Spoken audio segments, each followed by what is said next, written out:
Et salut tout le monde. Donc on se retrouve pour une petite vidéo sur Hearthstone. Donc on va tenter de monter 15 hein, donc avec un deck un ami m'a fait. On va voir ce que ça donne.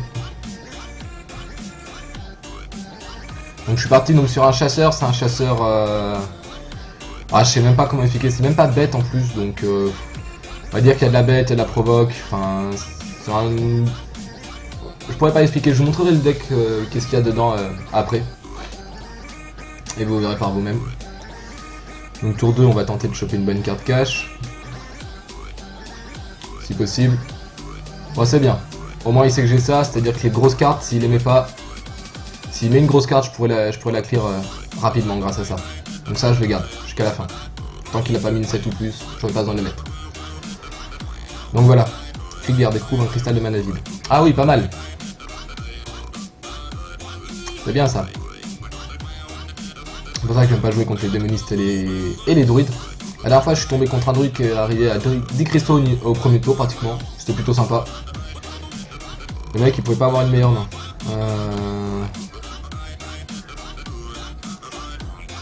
On va faire ça. La provoque qui passe bien. Donc voilà. Donc le but de ce deck hein, c'est vraiment de mettre tout dans la face, c'est vraiment de mettre tout dans la gueule. Donc c'est à dire que dès qu'on peut taper, on tape, on cherche pas à comprendre. Dès qu'on peut poser une carte assez puissante, on la pose, pareil, on cherche pas à comprendre. Faut surtout bien vous protéger aussi en même temps, parce que derrière, en soi, moi j'ai rien pour me régénérer. Donc voilà. Donc une héroïne de 2, ça marche. Affiche 4 points de dégâts, vous défaut d'une carte aléatoire. C'est pété. Ok. Donc il va clear tout mon board. Donc, on va mettre la provoque. Hein. Si je peux éviter de lui péter son éolien, je vais éviter de le faire. Voilà. Donc je suis quand même monté, depuis que j'ai commencé, en fait, j'ai fait que rusher ce deck là. Donc je suis monté de 23, j'ai commencé à 16. Juste avec ce deck là. Et j'ai eu, je crois, 2 loses sur le total. Par contre, ça, je l'ai pas encore ce carte, faut que je me la prenne assez rapidement. Donc c'est cool, ça arrive. Donc on va faire une carte de chaque deck. Gelé, ça c'est cool. On va mettre une charge. Ils sont obligés de trade ma provoque, donc on y va. Il n'y a pas de souci là-dessus. On met tout dans la tête.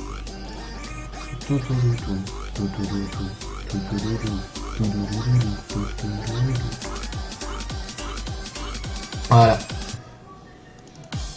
Bon, le seul truc qui me dérange, c'est un petit peu un serviteur. Très bien. Je pète quand même son monstre, il a quoi par l'arrière? Cri de guerre, transforme un serviteur allié à un serviteur aléatoire de même coup. Donc ça va. J'aurais pu avoir mieux, on va dire. Ou pire. Ça dépend de comment on voit la chose.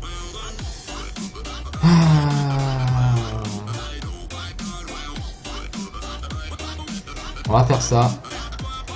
On va lui bloquer sa Néridienne à côté. On invoque le rampant. Et tout dans la gueule. Voilà. Et prochain tour, on va invoquer le Dr Boom, qui pourra nous mettre très bien.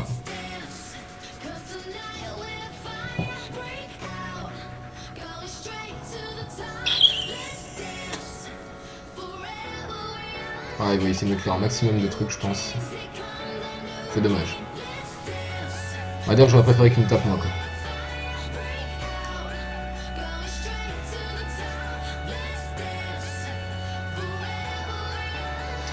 Vraiment, je viens les silence 1. Je me retrouver avec 2-4-4 en face, ça aurait été juste trop pénible. Ça aurait été trop chiant en fait. Je vais faire tomber ses points de vie à 0. On va attaquer avec lui pour qu'il se casse assez facilement. En tout cas, j'invoque le boom. Je tombe les points de vie à 0. J'attaque. Et voilà. Ça me retrouve avec un plus grand board que lui. Même si c'est que du 1-1, mais bon. Grâce au petit reboom, ça peut faire très mal.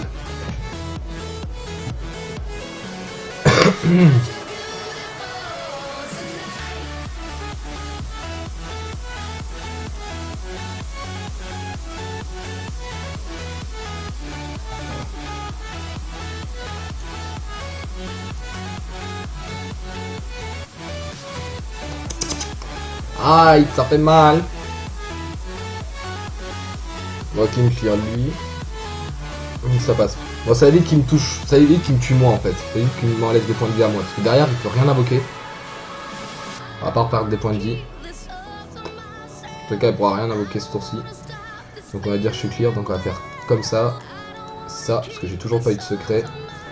Et on met tout dans la tête.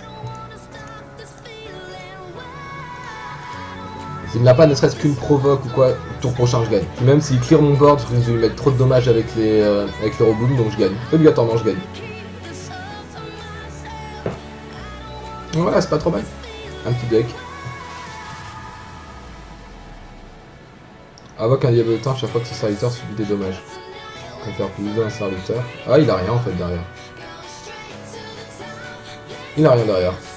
Donc il préfère s'auto-tuer. Ça me va.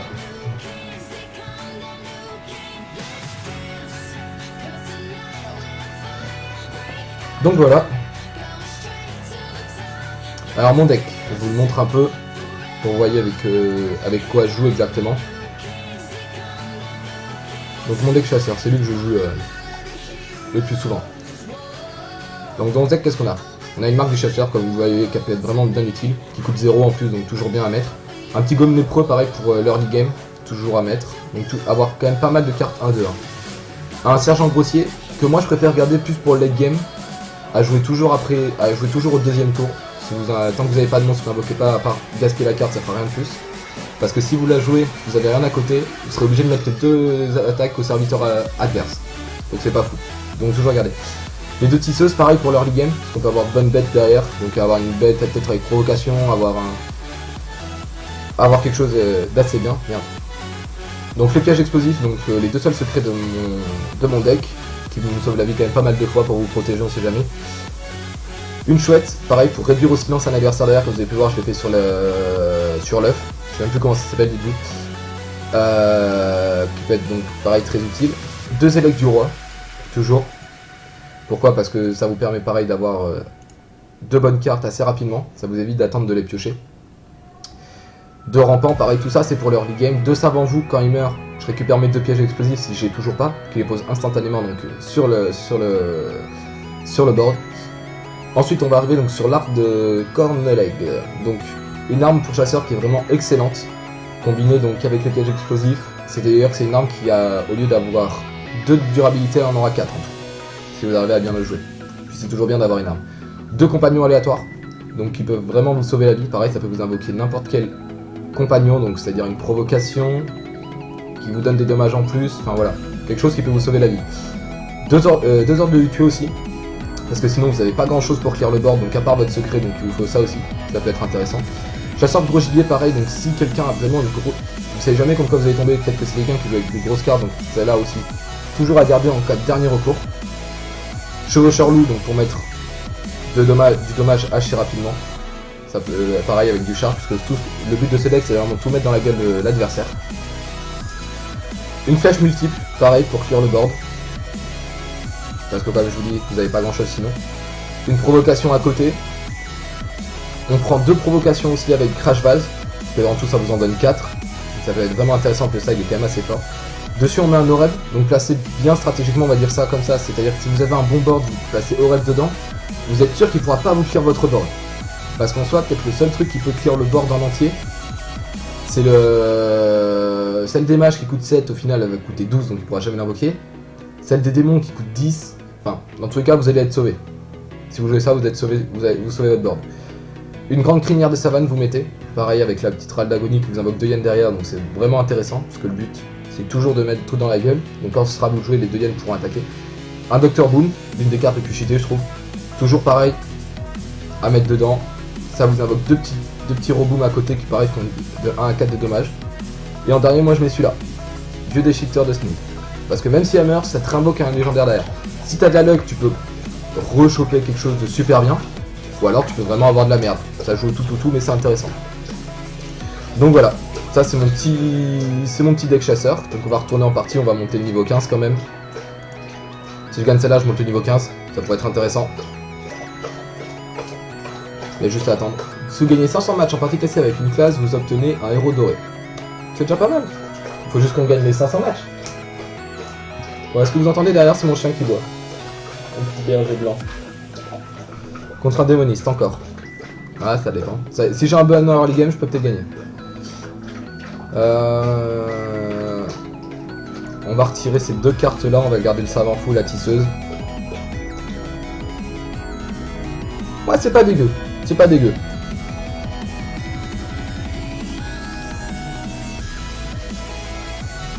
C'est pas dégueu donc. On va jouer ça. Prochain tour, on utilise la pièce. Enfin, on invoque un compagnon animal aléatoire. Ça peut être intéressant. C'est pareil. Infliger un point de dégâts. Ça dépend ce qu'il me donne en fait.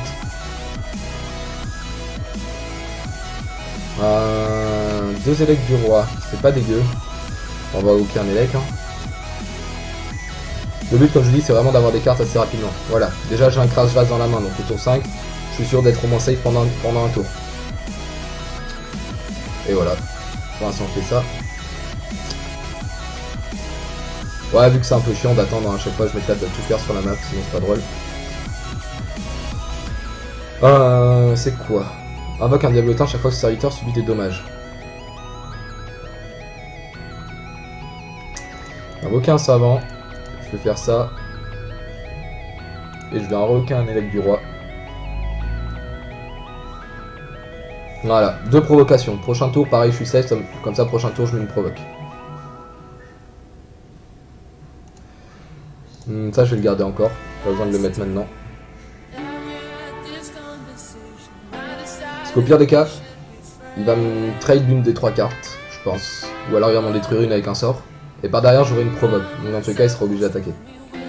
Voilà, il trade. Donc, il invoque un diablotin, donne au serviteur adjacent plus 1 et provocation. Pas dégueu. Donc, on va invoquer ça. On va trade celle-là. On va trade celle-là. Et on passe. Donc voilà, comme ça j'ai le secret derrière. Pour me protéger au cas où. Ça c'est au cas où qu'il arrive à niquer ma provoque. Et vu que dans tous les cas, tour prochain je mets aussi une provocation. Mais au moins pendant 2 tours je suis safe. Eh merde. Je sais pas trop comment il joue. C'est pas, il a pas un deck classé, on va dire ça comme ça. Il a pas un deck juste Râle d'agonie ou juste ça. Donc je trouve ça un peu compliqué comment il fait. Ok, il m'a clear mon board. C'est pas grave, je vais clear le sien. Et voilà. Il y a juste lui qui a 2-1, mais ça c'est pas un souci en soi. Donc derrière, j'invoque le crash vase. Et voilà.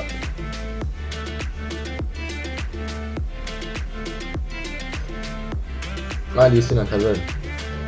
Ah, il me le trade quand même en fait. Ah ouais, pas con. Bon, j'ai le boom boom, c'est intéressant. Donc on va invoquer un compagnon aléatoire. Double provoque, c'est pas dégueu. On va invoquer le servant fou. On va invoquer ça. On va passer. Faut qu'on laisse lui trade les cartes. Parce que sinon, au pire des cas, il aurait invoqué le 1-2. Avec le 1-2, il aurait pu faire autre chose. Donc je préfère le laisser trade lui-même. Sachant que j'ai 2 provoques derrière. À tous les personnages. Pas grave, je suis gagnant en soi.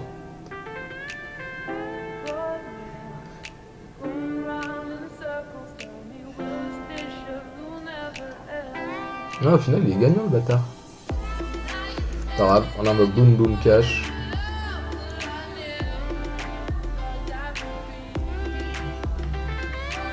Franchement, je pense que les gens contre qui on a le plus de mal là-dessus, ça restera, je pense, des prêtres ou des guerriers qui jouent à la provocation. Parce que ça joue encore. Hein. Donc, faut faire plus 4-4 un Salutaire jusqu'à la fin du tour. Ah ouais, il est bien, lui. Il se met bien. Donc ça, pareil, ça, on le garde. Donc si ça, on le garde. On va mettre ça ici. On prend l'arme. On invoque la tisseuse. On tape. Et on met à fond. Voilà. Toujours garder elle, hein. On sait jamais. Au cas où qu'il invoque un puissant serviteur, le réduire au silence peut... Au cas où qu'il invoque une provoque, par exemple. Réduire au silence peut pas être dégueu. Si votre deck ne contient pas de cartes en double, Ah ouais, bien. Ah ouais, ça je l'avais pas vu venir. Bon. J'ai pas assez pour ça, ça sert à rien que je silence. On va voir ce que je drop avec ça, parce que je peux quand même invoquer une set de cristaux derrière si j'ai de la chance. 5 crash vache, c'est parfait. Je vais l'invoquer.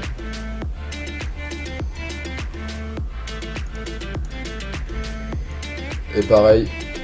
Et ça on va attendre que mon secret va se libérer avant de le rejouer. Et ça on va faire ça comme ça. Voilà. Comme ça ils pourront pas clear mon crash vase de suite, ils seront obligés d'attendre les tours prochains.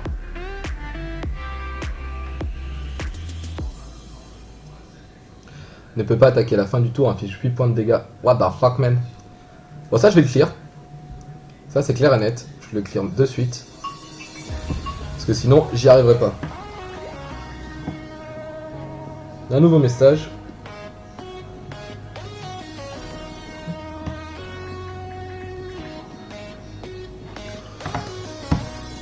Donc c'est encore le tour adverse, c'est pas trop quoi faire. Et voilà, il y a l'éclair porté. Parce que je crois que je vais buter quand même. 1, 4, 5, 6, 7, 14. Ouais, je vais le défoncer derrière. Donc voilà. On est monté 15, on a eu 10 gold en plus. Et c'est parfait. Donc ouais les gens, c'est sur cette... je voulais surtout vous montrer mon deck, donc c'est sur cette petite partie, donc monter niveau 15 que se termine ma vidéo. Donc n'hésitez pas à nous retrouver donc, sur Facebook, sur Twitter et sur YouTube, hein, bien sûr vous l'êtes. N'hésitez pas à mettre un pouce bleu à la vidéo si vous l'avez aimé, si vous voulez plus de conseils ou quoi que ce soit. J'essaierai de refaire d'autres decks, parce que le deck Slasher c'est bien, mais j'aimerais bien faire d'autres decks. Je vous montrerai peut-être mon deck Shaman et mon deck Mage donc, dans une prochaine vidéo. Je suis aussi en stream donc sur une chaîne affiliée avec Cliffia, pareil que je vous mettrai sur le lien de la vidéo. Et n'hésitez pas à me suivre sur Facebook et Twitter, comme ça vous pourrez savoir quand est-ce que je suis en stream. Donc les gens, sur ce, je vous dis à plus et bonne soirée. Ciao.